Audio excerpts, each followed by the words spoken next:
경찰서 민간위원과 관련된 석연찮은 정황들 여러 차례 전해드렸는데요.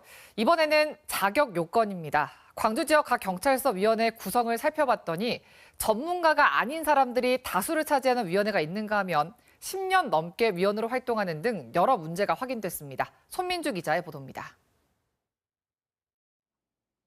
경찰이 업무와 관련해 다양한 의견을 듣고 전문성을 강화하기 위해 운영하고 있는 각종 위원회, 경미범죄심사위원회, 교통안전심의위원회 등 각 경찰서별로 5개에서 10개의 위원회를 구성하고 민간위원도 위촉하고 있습니다.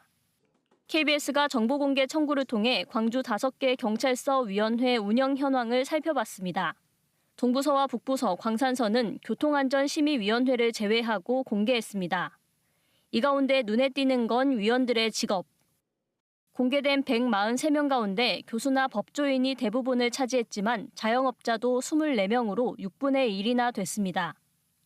특히 자영업자 대부분이 교통안전심의위원회에서 활동하고 있었습니다.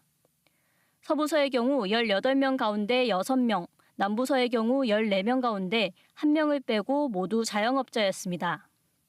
교통안전심의위원 명단을 공개하지 않은 3개서를 감안하면 자영업자 비율은 더 높을 것으로 추정됩니다.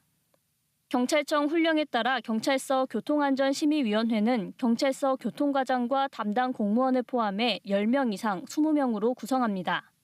외부위원은 교통 분야 학위를 가진 자나 연구기관, 시민단체 관련자가 임명 대상입니다.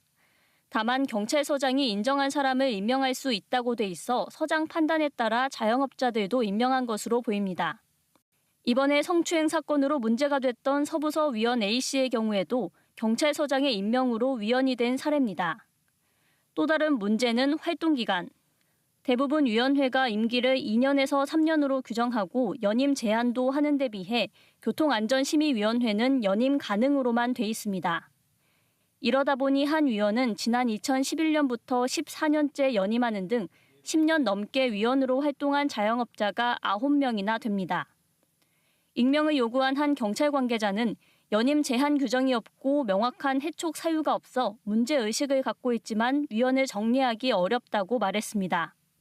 권한을 오남용하는 경우도 있을 수 있기 때문에 이 법 집행 기관의 경우에 있어서는 연임을 좀 제한한다든지 또는 일정한 비위가 있을 때 당연 해촉을 한다든지.